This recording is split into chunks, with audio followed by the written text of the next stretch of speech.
Good afternoon, everybody. And Dr. Ian, thank you very much for inviting me to this event. I'm quite excited to speak about a topic which is quite near and dear to me. I know we have some people trickling in right now, so before I share my screen, I'd like to just do a quick introduction for myself, who I am. I know Dr. Ian touched on it, but my name is Richard Williams. I'm with Tech Systems. So I've had about total of 8 years of combined experience within recruiting in the AML and compliance field. Throughout that time, I've helped support roles with the big five banks, credit unions, worked directly with hiring managers and a lot of talent. Unsure of what the audience is like, but one thing I always like to share with folks is I'm actually I came to Canada as an international student.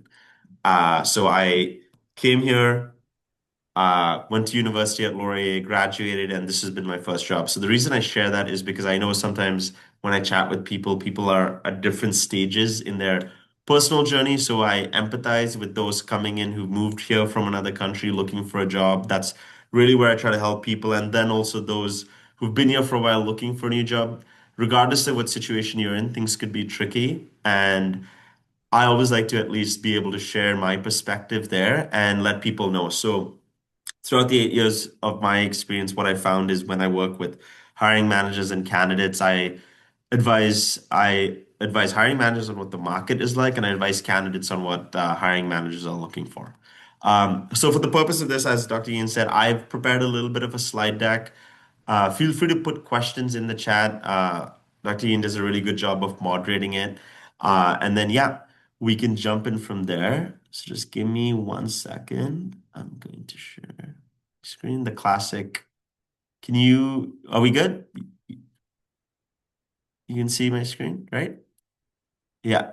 Okay. I am taking that as a yes. So one of the things I would just say, I just want to make sure it fits. No, this is good. I'll just go to full screen mode. Um, So yeah, hopefully everybody can still see it. So obviously, Canadian financial crime job market, breaking in, standing out, and getting hired. So just from my experience, I'm going to walk people through that. Today's agenda, before we sort of jump into it, I want to just set the stage on what the Canadian landscape is like, what recruiters essentially look for, resumes that get you hired, and then navigating and getting hired in this market. So the Canadian landscape, as it says, know the terrain before you navigate it. So just jumping in right now, uh, the Canadian landscape. So in the AML and compliance space, historically, the main hires have always been the big five banks. Big six, we call it. We'll throw a national bank in there as well. So TD, RBC, BMO, Scotia, CIBC have been the ones typically always driving demand for AML talent. And what I mean by driving demand is they've driven the most demand. And then oftentimes in the past, credit unions have. However, as a lot of you in the industry yourselves know, or studying new graduates yourself, there's been a lot of increase in regulatory scrutiny more recently within Canada. FinTrack has bolstered up its requirements. Canada right now is also part of Financial Action Task Force, so there's been a lot of eyes, and as a result, new regulation which has been released for a lot more firms to be involved within ensuring they have AML obligations to abide with. So while in the past a lot of people have typically just always applied to the banks, one thing I want to share with a lot of people is it's not just the banks anymore. A lot of fintechs such as Wealthsimple, Nuovi, Coho, again, these are just examples. Casino and gaming have also started needing resources or people that consulting firms such as Tech Systems, the Big Four, also have started hiring for a lot of their consultants, and then credit unions and MSB as always has been hiring. So whereas in the past a lot of people have always gone applying just to the big five banks, there's a lot more other industries now. So it's important for people to know that because I think in the past, like as early as 2 years ago, if somebody asked me, I'm looking for a job in AML, I would have always said the banks, but now there's a lot more other avenues for you to explore. Um, what's driving demand, as you can see, is a lot of these fintech firms are scaling quite high. It's a lot of AI driven fraud. So there still needs to be people there. Real estate is something too that is being pulled into AML for the first time. And the other thing I was going to say is, whereas there is also, as a result of a lot of these newer roles coming, a hidden job market. And what I mean by that is when companies are starting this off to begin with, they typically hire known folks in the industry and then they ask them to build a team around them. A lot of real estate firms may have never had an AML or compliance department before. So they are hiring people within the industry, and then those people are also then probably hiring people they know or have done this work in previous industries. So what's more to say is the more than ever is the importance of networking, I would say. That's a big and key factor, which I find a lot is key for a lot of folks. And I will get into that a little bit more. But one takeaway I just want to make sure people know is outside of the banks, the landscape for AML is expanded a lot more to other industries as well too. So just keeping that in mind. The next slide is what are recruiters actually looking for? So before before we get into that, I like to use a little bit of an analogy. It's a little bit of a funny one, but I always say in my role over the past 8 years, because I post on LinkedIn a lot, I get a lot of resumes. Um, I would say on average in my inbox that I get 5 to 10 resumes sent to me most days. In my LinkedIn there is, and whether whether this is a fact or not, this is just what happens. Sometimes when you see when you get that many resumes as a recruiter, and keeping in mind some other firms get 1,000 resumes per applicant per posting at times, you have to kind of look at it almost like a dating game. You have to scan the resume quickly and then make a decision. Is this somebody you want to chat with? Is this somebody you want to proceed with or not? So typically I always like to say 7 seconds is almost like the average time a recruiter quickly looks at a resume. Like you're quickly scanning a resume. So if you've applied for a job, the thing I'm scanning quickly, or any recruiter is scanning, is how is this person a fit for the job? Like, does this person have the experience required, right? Given this context, and a lot of what I'm talking about is mainly and primarily geared around AML. I'll keep it specific to that, but is this person like when I look at a resume, then quickly it's like, hey, the experience, has that person touched on if it's a transaction monitoring role? Do they have transaction monitoring experience? Regulatory knowledge, is any of that prevalent? Tech and data, is that like mentioned? What have they worked with? Soft skills. Obviously, with a lot of the roles now in AML, like soft skills is important because even if you're not necessarily a clear verbal communicator, written communication is key. So the table stakes for a lot of this, and why I say table stakes is before you even get an interview, is ensuring your resume is articulate to the experience you have, the regulatory knowledge you have is present, the soft skills, like it's clearly written, obviously no grammatical errors, like that stuff is a little bit table stakes to at least make sure on that first glance you're shortlisted in that recruiter's mind to move on to next steps. Um, and again, it's one of those things too where I empathize a lot with people in today's day and age. Now more than ever, I always say ensuring the resume is an accurate reflection of yourself. Um, Here, like at Tech Systems, outside of just AML, we have other technical roles we recruit for as well too. And in the world of ChatGPT, the world of Claude, whatever you want to call it, it's very easy to get a perfect looking resume sometimes.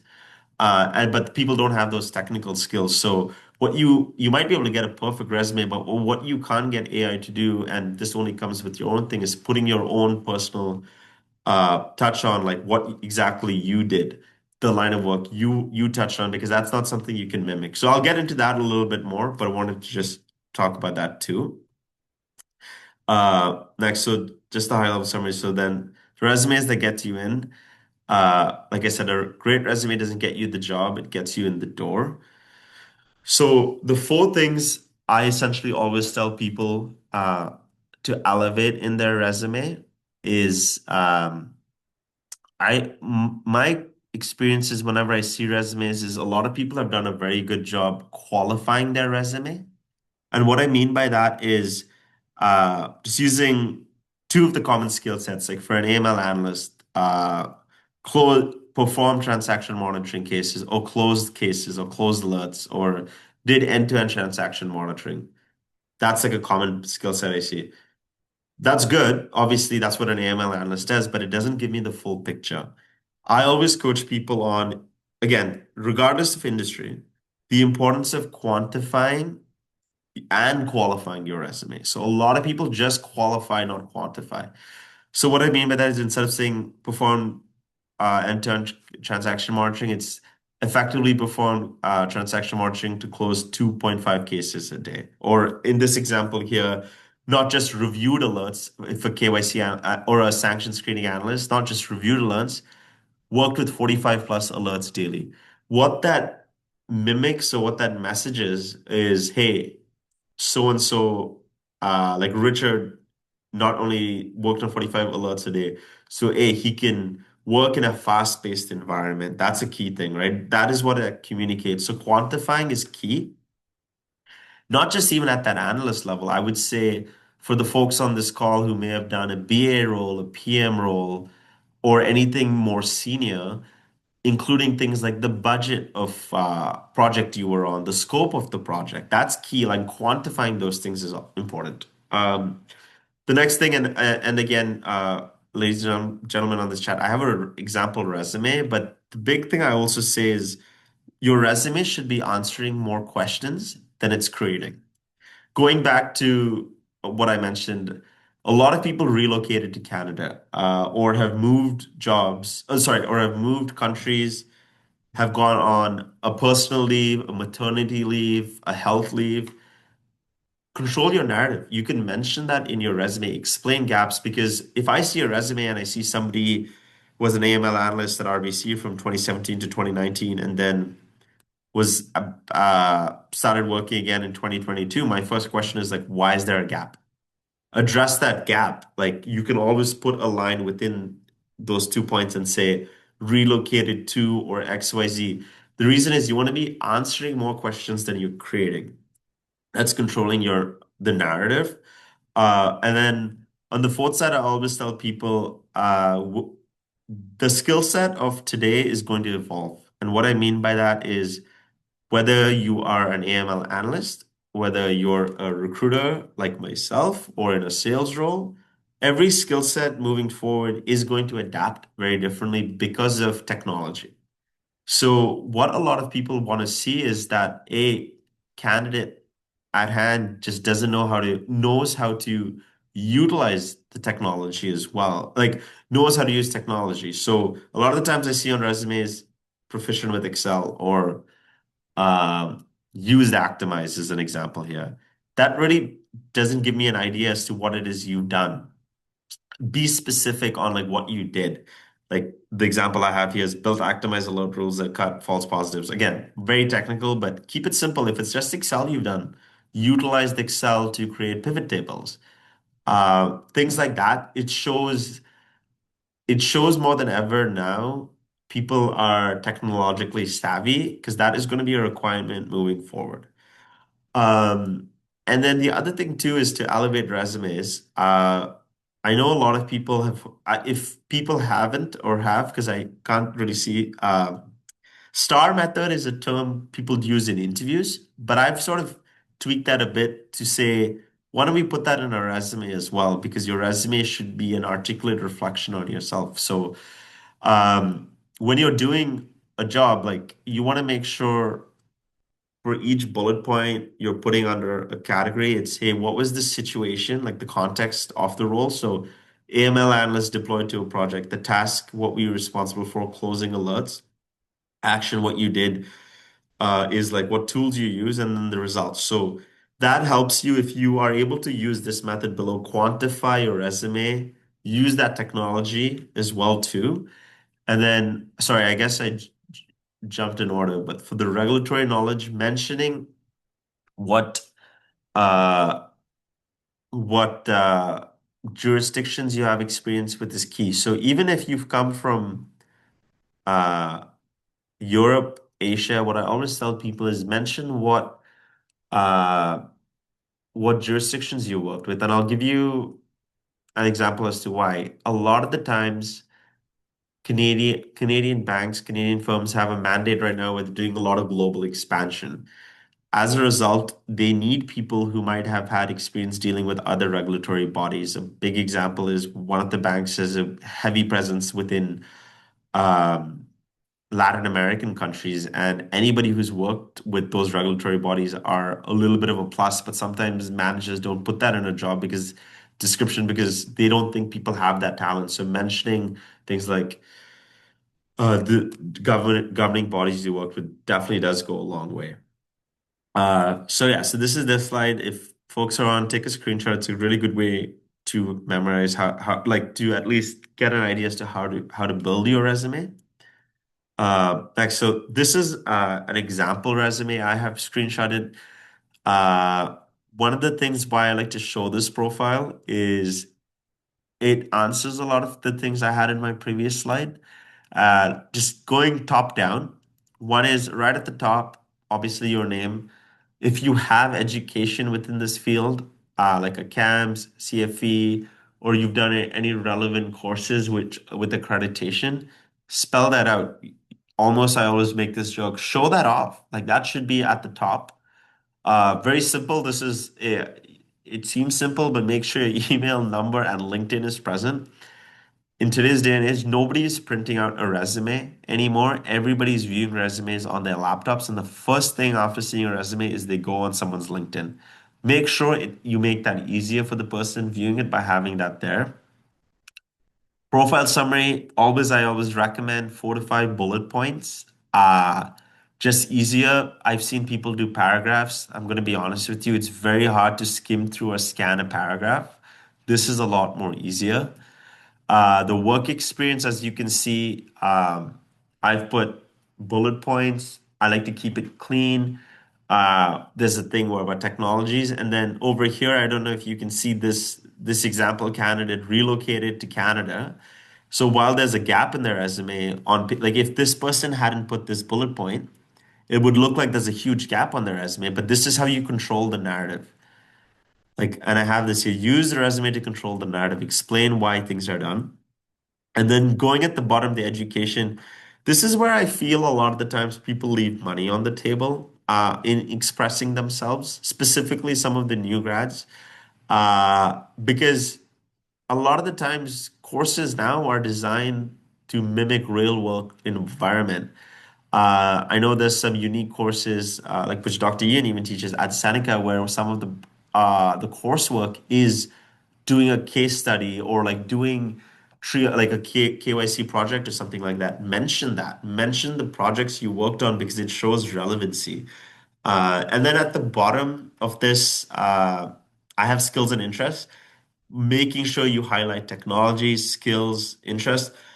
It may seem irrelevant, but when you're applying for jobs, you never know what something you've put down as an interest spikes with the interviewer. A funny story I always have is I had this one candidate interview for an AML role, and on his interest, one of the things he put was long distance biking, and just so happened like he was interviewing with the manager, interview went well, but at the end the manager was just like, oh hey, I saw you do long distance biking, like where do you go? And then they connected with that. Not saying that helped him get the job, but it makes your resume more memorable in a competitive work environment right now where a lot of people are interviewing. A lot of people can do the job, so how else do you stand out? And sometimes humanizing yourself is what allows you to be a little bit more memorable. Because if somebody had 4 interviews today and they're like, oh, all 4 were good, I just don't know who to choose, but there was some sort of humanized connection they have that just gives you an edge. So again, not that you have to, but it's just something unique you can always add. So yeah, this is a screenshot of an example resume, which I always like to show people. Um, and then before we get to this, I always say, like I said, how one of the things is a lot of people ask is, okay, how do I get on recruiters' radar? How do I message? The one thing I will say is a lot of the time I just get messages from people that just say hi. And there's on LinkedIn, sorry, which will just be like hi. I don't have time to like say hi back or like LinkedIn is a professional job meeting platform. Everybody knows why you're messaging them. So you may as well be a bit direct with what it is you're looking for. And like I've put a sample messaging that works. And the other thing too is I always tell people when you're applying for jobs now, the biggest thing I say is for a struggle and being transparent, a struggle a lot of hiring managers and HR face right now is there are a lot of people that apply for jobs and there are a lot of fake applicants or AI bots applying to jobs to boost up numbers or things like that. So now more than ever, you need to be a relevant and intentional. So what I mean by that is when you are applying for a job, not just, hey, LinkedIn and then leave, it's you have to maybe figure out who works at the company. This doesn't have to be the recruiter, this could be somebody there and look at it as a networking sense, something transactional where not transactional, but something relationship building because that will help you because if in a crowd of 150 CVs, sometimes the manager doesn't have time to go over all of it, but they will prioritize somebody that's taken the effort to build a relationship with either somebody on their team, the recruiter, to just seek to understand. And now more than ever, that's really important. And there's nothing wrong with messaging somebody, they haven't responded to follow up. Um, so just a little pivot, but I'm in a sales role now. There's a statistic in sales where it takes 18 outreaches to get a response. Not saying as a candidate you need to do it 18 times, but it is a fact of life that people are just busy, and there's nothing wrong with following up. So just throwing that out there. But again, but your intention shouldn't be, hey, this person's going to get me a job. They might not be able to the one who directly gets you to it, but they might be able to share some tidbit, tell you who the manager is. So you need to approach these conversations from a relationship building lens. Um, it's there. And then on the right side of the slide, again, just because it's a little bit tough for me to understand who the audience is, I just generically threw this out there because when I talk to people through my 8 years, either people have direct AML experience or what I find a lot is people want to get into AML but don't know how or just need a starting point. One of the advice I would say is there's a lot of ways to transition into AML from other industries too. It's all about transferable skills. And some of the things I put up here are like people from law enforcement work in banking and ops, accounting and audit. I've placed people from all of these fields in AML roles. It's because the transferable skills is what they sold on. So if you're in a situation right now where you're like, hey, I want to get into AML, but there's not really any jobs, how do I get in? I don't really have a lot of experience. The advice I have is, hey, in there's a lot of if you're in Toronto, the big five banks always hire. Sometimes what you just need is a foot in the door with a bank, or not even a bank anymore, any of the other industries I had on the previous slide where you're able to gather some experience, understand how things work, and then pivot through. At the company I work for, Tech Systems, we do a lot of contract-based staffing where we place folks on contract. It's their opportunity to get their foot in the door with the bank. And from that, a lot of people we've placed, they've either converted permanently grown up or grown up within the bank, or a lot of them have used that experience then after that contract's over to pivot to another role. It's just about getting your foot in and then seeing what are the common skill sets you can transition into. So again, whether maybe you're not getting in that AML role right now, I would just challenge to say, okay, hey, you might not have that. Where are your transferable skills that you can bring back into it? Or if you are in an AML role right now and you want to transition out or do something different, these are some other industries too. One thing I would flag, which is a big thing, is audit has come up a lot. And a lot of these roles here are, although AI will be touching a lot of it or changing what these roles look like, a lot of these roles will always still exist and will always need a human element to it. So just flagging that. And then next is uh, I, people always ask me, how do you get hired? I always say there are a lot of ways to get hired, but maybe let's focus on how not what doesn't work and what you should not do. So one thing is the generic resume. Like I said, uh, like if it's just not quantified, not qualified, not talking about the role, it's tougher. So generic resume, underselling your work. Again, this is where I often find some of the strongest candidates struggle to talk about their experience just because they undersell themselves. Like an example is conducted investigations tells me nothing on a resume. What type, what complexity, quantify and qualify. Like I think people in my experience undersell themselves on paper. Like this is a chance for you to oversell a little bit, like really position yourself as an expert sometimes too. Obviously, don't exaggerate to a degree, but be honest with what you've done, quantify, qualify. It makes things look very differently. Then the certification trap. Some people think they need a certificate to open the door. But one thing I will say is, hey, the certification gives you an edge. It's the experience and your ability to communicate your impact keeps you in the room. So don't let thinking certification is everything, do all the work. You still need to show up, have experience, or be able to communicate what you've done. Another thing is cold applying without warmth. Again, 100 easy application. It's easy to do that with an AI tool now. But one warm intro through follow up is an easier way to get in. Uh, and then the last one is interview for under preparedness. Again, not researching the firm's AML position. Like sometimes people just walk in. I've had people not prepare for the interview, and I think in today's day and age, that should be the bare minimum. It's very easy now to prepare for an interview. There are a lot of tools to do so. I still find that people lose here. So just making sure you're prepared, obviously. And then one thing I always say is the follow-up fumble, which is there's no thank you note sent. It might be cheesy. You might feel, oh, I don't want to be that guy, but people remember the little things. Sometimes the devil is in the details. And I coach a lot of my candidates whenever they interview, make sure you send a follow-up note. Make sure there's some sort of touch point after to let the other person know this is what it is, like you're really interested in the role. And again, if they've interviewed five people, only one sent a follow-up note, it kind of just think about that perspective. Obviously, it's not going to be the make or break decision, but it might put switch the odds to your favor. Again, keep that in mind. Um, and then I have this year five hot takes on the Canadian financial job market from myself. Uh, your cams will not get you hired alone. Your story will. So a lot of people think, okay, once I get this, I'll get there. It's still going to be your story that is the one that gets you through the door. So I'm not trying to underplay anything, but it's at the same time too, I've had people say, oh, I have my cams.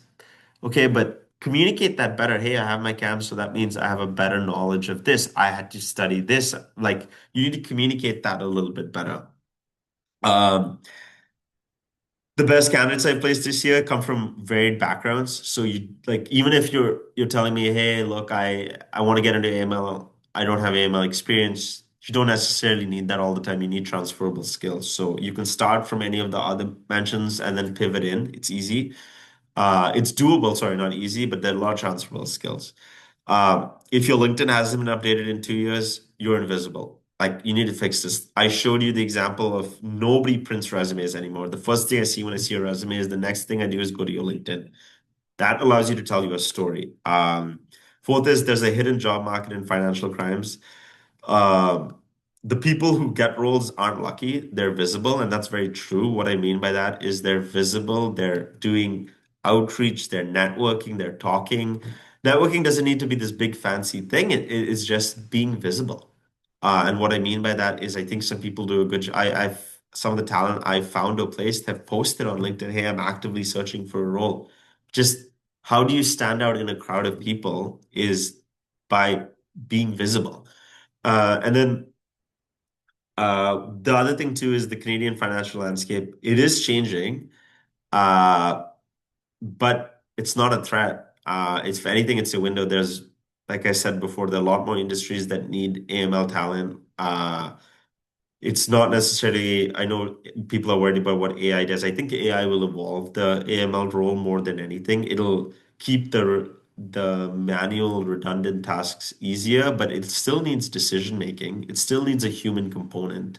We're not at a phase here in this part of the world where we're going to 100% rely on technology to make financial crime decisions. That's just not going to happen. So there's a window here for people who want to be visible and take that leap. So yeah. And then I always like to leave this off for people is the gap where you are and where you want to be is smaller than you think.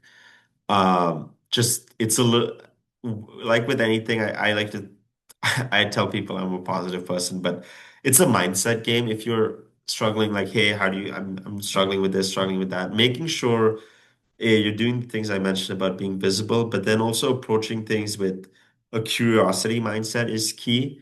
Um, and that's really some of the advice I always give folks. The other thing too is being cognizant of, hey, if you've been on looking for a role, like, have you truly waited the market out? Because there's sometimes where we're coming to a point where Jan, Feb often tend to be dead, but March, April, May, June is really when a lot of the hiring picks up. So just want to make sure people are aware of that. And this is where you got to just do like to be prepared for the role you want, you're making sure you're doing the right things. Um, so yeah, and that's the end of it.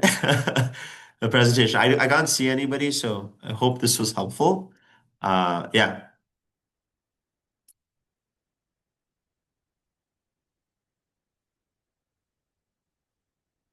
perfect. Dr. Ian, yeah. Okay. Richard, thank you so much for that presentation. As I said in my opening remarks, I mean, hearing from someone like Richard, I mean, there is no others like Richard. I've had the pleasure of knowing Richard for many years, and seeing how connected he is to the AML and financial crime industry, how his words of wisdom that we've had today sets candidates up for success. And I've had the pleasure of seeing former students move into careers and now reaching senior roles. And definitely, as a newcomer myself, many years ago, the short-term contracting route that Richard talked about, absolutely a viable pathway. I started myself here in Canada, coming from law enforcement. I started as a contractor. I didn't go through Texas. I went through Hayes. I started off as a contract AML investigator and ended in the profession a couple of years ago as a director. So the pathways, once you're in, I think is a great point from Richard. And I think looking at the comments, we had some Q&As as we went through. Richard, I wonder, the first question was from someone who was asking, they were mid-career and they're looking for a possible switch in their career path. What would you recommend, or would you have any tips for someone who's transitioning mid-career? So transitioning mid-career to an AML role is how I gathered the question is framed. Yes. And I imagine again, not knowing who the person is or what the background of the person is I would just say I'm assuming you're either coming from some sort of financial services background or banking is ensuring you know what your transferable skills are. A lot of these roles, it's like attention to detail, technology used, making sure that's visible there. Making that switch though is uh, in today's day and age, if you are in a bank in itself, I think at some point you've done some AML exposure through some courses. So that's one way it's like switching there. But the other thing is there's now certifications available. That's easier for you to do. Also getting curious. There is a bigger push if you're in a financial services, in a bank, in a financial services industry for a lot of secondments within. That's another thing. But if you're coming without any experience whatsoever going in, I would say, sure, the certifications definitely help, but making sure one of the other avenues is contract roles. A lot of the times, consulting firms win projects where they have to help with the remediation or backlog, and that's where they look for folks maybe with an analytical mindset, strong attention to detail. That's another avenue. Uh, Again, without knowing this individual's past experience, I'm just trying to be generic. Um, the certification would be a good route. There's a lot more now available on the market than there was before. So doing your homework into that. And then the other thing too is networking, like networking sessions. I have the luxury of I work for a company where we have different offices all over. Toronto actually has a very unique AML market where it's very closely knit. There's a lot more uh, sort of groups available. There's TCAE, where there's a lot more things being done. There's a little bit more of a community. The ACAMS chapter hosts events. So following that, getting curious is the big thing. So those are the other tips I'd say. And then, like I said, mentioning before, reaching out to people in the industry and asking for an intro chat with that or a discussion, that would also be a good starting point. And it would be remiss of me to also mention the Canadian Financial Crime Academy. We are launching hopefully our in-person events later this year. We've just been through a redesign process of our certifications, and we do have our certifications available through Dalhousie University as well if you are looking for an academic credential. But just going back to our questions, Richard, a few questions asking from people who are outside of Ontario. I know we've been talking a lot about Yes. the GTA. Would you have any insight on Alberta, for example, or the market? I mean, I know a lot of. I mean, I would personally say a lot of what we've talked about today, or you've talked about, is relevant across Canada and indeed elsewhere. A lot of great advice. But any insights on the rest of Canada? Yeah, no, no, good question. Actually, it's I should also have said I live in Toronto, I breathe Toronto, so I keep it very Toronto. Zooming out a little bit, and this is public knowledge. Halifax, RBC has one of the biggest AML operations out of Halifax right now. There are jobs available outside of Toronto. So Halifax is a big hub right now. Alberta was specifically asked to me. ATB Bank does a lot of hiring within that field. Within Alberta, actually, internally as an organization, we've invested a lot into the financial services market there because there's a big push for a lot of startups. A lot of fintechs are opening in Alberta as well too. You have companies like Neo Financial, not necessarily Alberta, but out west, that are opening headquarters. So it's not necessarily that it's definitely the banks that are in Toronto, but as I mentioned, a lot of those other industries, credit unions, Coast Capital is based out west. A lot of those firms have a presence out west that are looking to hire. And the other thing too is uh, a lot of the fintechs that are emerging, well, Simple, for instance, are 100% remote roles. So a lot of the time too, you're not like if you are out of Toronto and you're like, oh, I'm not going to get an AML role. That's not necessarily the case. You might not, yes, you might not get an AML role necessarily within a big five bank whose FIU is based out here, but there are other companies that hire within the skill set in other industries.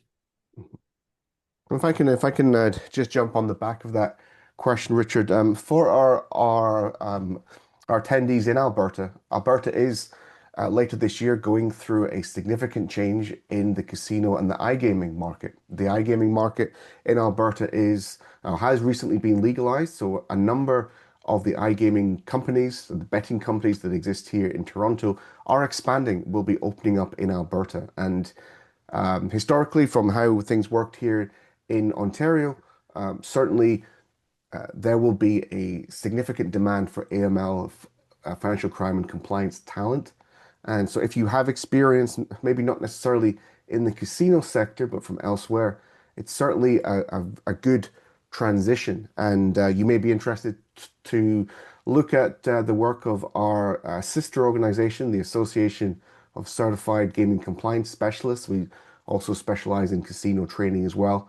And it's very common for individuals to make the transition from banking into the casino space.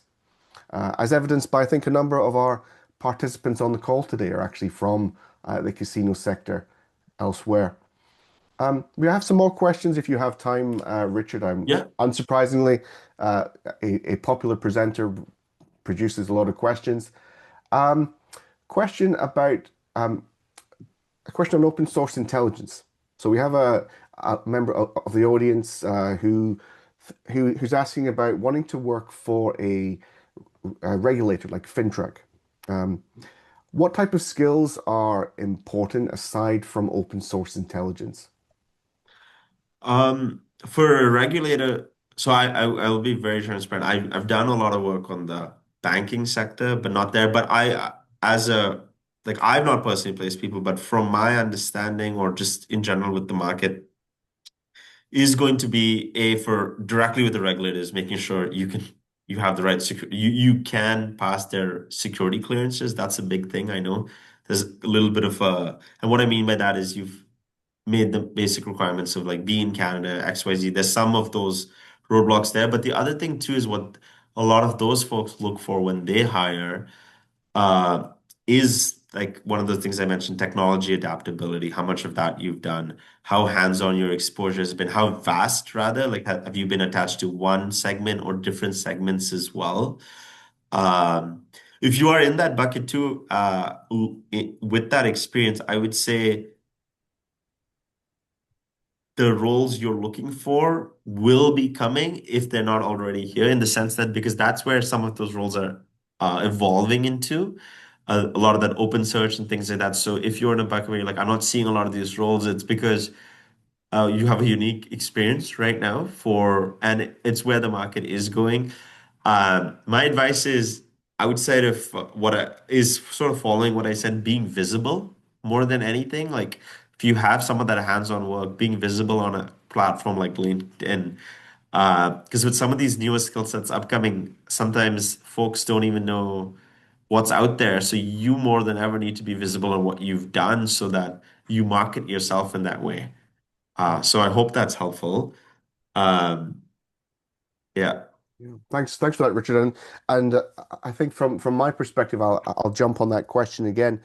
As someone who's been through far too many regulatory examinations from fintech, either in the traditional banking sector or the casino gaming sector. I think one thing I would put forward is that when you work as a compliance officer for fintech, you may be assigned to working on compliance files for a bank, or you might be assigned for a credit union or an investment firm, a fintech, or even a casino. So having a broad range of knowledge where possible, but certainly those transferable skills that Richard spoke about. I mean, certainly from my professional practice, as I say, leaving the industry as a director and now heavily involved in training, I often say that knowledge, context is something that we can learn. If I think back on my own experience, moving from a big five bank to the casino sector, I hadn't worked in the casino space prior to that, but I knew AML, I knew financial crime, I knew how the methodologies and topologies. Broadly, we can learn these new segments. So certainly, broadening your financial crime knowledge might certainly give you a little bit more perspective, a little bit more assistance on the on the rules available. A few more questions come in. Really hot topic question now on remote versus in-office working. How are you seeing the remote versus in-office landscape playing out? Several years ago, it was fairly easy to find remote roles, but it seems less so in the current market. Great Um, question, Charles. Yeah, interesting question. So I would say, again, it puts us into two buckets, right? One is a lot of the banks have a mandate to be more in person than they are remote. That's just the long and short of it. Every bank, a lot of the leaders have that sort of mandate. But with a lot of the fintech firms, a lot of the credit unions, so to speak, some of the consulting firms that hire, that it really isn't a case, like where there's flexibility for remote roles more than ever, right? So that's one of the things I just want to make sure I flag. It depends on the industry. So there are definitely remote roles available. It's just what I find, what I'm starting to find is there might not be as many remote roles versus in-person roles sometimes. Uh, but there's definitely still remote roles out there. A lot of a lot of banks realizing if they want to, a lot of the Schedule two banks and like an EQ Bank and ATB Financial, they realize to be competitive, what they've just said is like a lot more remote hiring to make sure the right people are on the market to get a good talent. So again, it's just about being visible And even sometimes mentioning the kinds of roles you're looking for, whether it's like on your LinkedIn, even on your resume, mentioning that because that's just how you get found sometimes. And I wonder, Richard, are there any specific any industries which are more favorable to remote working or more focused on remote working than others? I would say like obviously any industries is what you said, right? Yes, I'm thinking maybe cryptocurrency Yeah, exchanges. yeah, yeah. Crypto, like fintech firms like that. Crypto is definitely one which is a lot more remote-based work. Mainly the banks are the ones that are just in person rather than remote. So, yeah.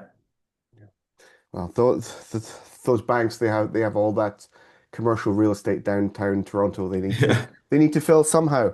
But perhaps as our final question, conscious of your time, Richard, but also I think this is a perfect call to action question. Someone on the call has around 2 years worth of experience in retail banking and is looking to transition into AML. Some of the common feedback they've received from applications is that they lack direct AML experience. Um, what tips and advice would you have for someone who's working in banking or maybe in an adjacent department? How could they best familiarize themselves with AML and financial crime to set themselves up for the future application?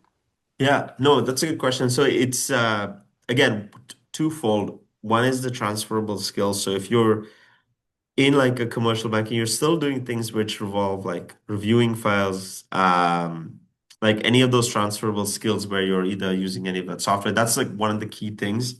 The other thing is you're probably, if you're in that bucket, like how do you have that analytical mind? So being able to show that, and then you'd also be a a good candidate to either do any of some certification.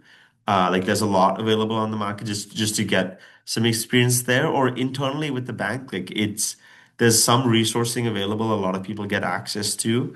And then the other thing as well is being aware of what's happening in the market. A lot of the times, firms like us sometimes need people like that for AML analyst roles because it's a lot of the work that some of the projects they hire for on a contractual basis are to do case reviews or things like that, and that happens a lot. It so positioning yourself for things like that. I always those are sometimes the quickest ways to get that experience, but the first thing I'd also say is if you haven't done that already, is networking within, like understanding who is your compliance counterpart and seeing what you could do to close the gap there. Uh, because ironically, like you are within a bank, so how do you branch out? And then maybe it's also not just thinking within a bank, like the fintech firm, other industries too, other financial service industries as well too, opens it up a lot more for you. Mm-hmm. And I'm thinking, as you were talking, Richard, I was thinking of that question, and you know, I think almost having that retail banking experience, that frontline experience, can also be seen as as a value add, actually as a positive over many other candidates. You know, if we think about a lot of the financial crime roles, anti-money laundering roles, they're back office. They're dealing with spreadsheets and databases and images, whereas someone who's had frontline experience, someone who's had face-to-face interaction with a customer, I think that used to be an advantage back in the day, Richard. I don't know if that's still something you see today. Yeah, I would definitely say that like Uh, definitely, people who have that experience, like have been with the customer, being able to understand the cases a lot better. So a lot of the times, you might not necessarily have hands-on AML experience, but presenting the experience you have in your resume is very important as well too for some of the like cases people might want help investigating with. Mm-hmm.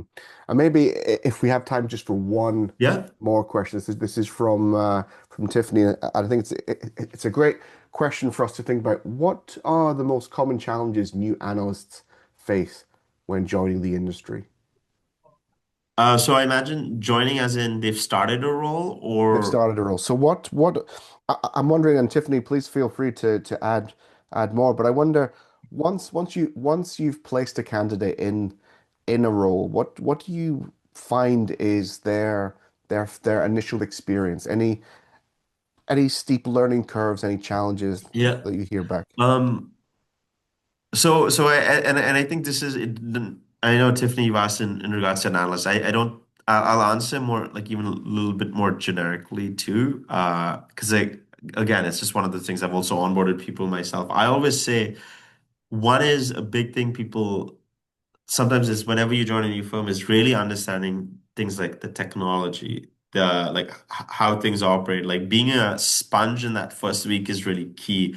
Asking questions. A lot of the times I've seen people struggle because they just pretend like they know what's happening and then they're live on the job and then they don't know what's happening because they did not ask for help when they in their onboarding phase. It seems like a very generic answer, but it's true regardless of industry. I find that like asking for help, being able to communicate that. One is like not familiarizing yourself with technology fast enough. That's why people typically lag behind. Um, the other thing too is I always like to tell people like in today's day and age more than ever, every role right now is going to evolve in some manner or fashion. So do you have a growth mindset? Like just because you worked at Bank A and Bank A did things this way. When you go to Bank B might do things differently. So you need to have that little bit of a growth mindset to adapt to what things are. And sometimes I find people who are too stuck in their ways or not nimble or aren't adaptable struggle because that's not where the business wants to go, their leader wants them to go, or it's just not the way this organization does things. So again, I know it's not a very specific answer to an analyst question, but it is what I find a big factor. Perfect. Thanks for that, Richard. I think that's great advice to be agile, to be flexible, to be adaptable, and it's really indicative of our profession as a whole. I think no one case is the same, no one investigation is the same. Just because we've dealt with something similar in the past doesn't mean that our next case will be identical. Everyone, listen, I'm conscious of the time here. Thank you so much for attending today. Hopefully, this has been really beneficial, judging by the number of questions that we've had, and we haven't had time to address all of them, but hopefully we've covered a number of really interesting and relevant themes, which will set you up for that next application. Do keep an eye out on our webinar page. We will be having more webinars in the coming weeks. This is a new program that we're starting at the Canadian Financial Crime Academy, and certainly do take a moment to check out our course offerings. And if you have any suggestions for future webinars, do feel free to reach out as well. So on that note, Richard, I'll thank you again for your time. I always learn something when I hear Richard speak, so I've certainly got some takeaways here. And yeah, enjoy the rest of your day, everyone. Yeah. Thank you, Dr. Ian. Cheers. Nice to meet everybody.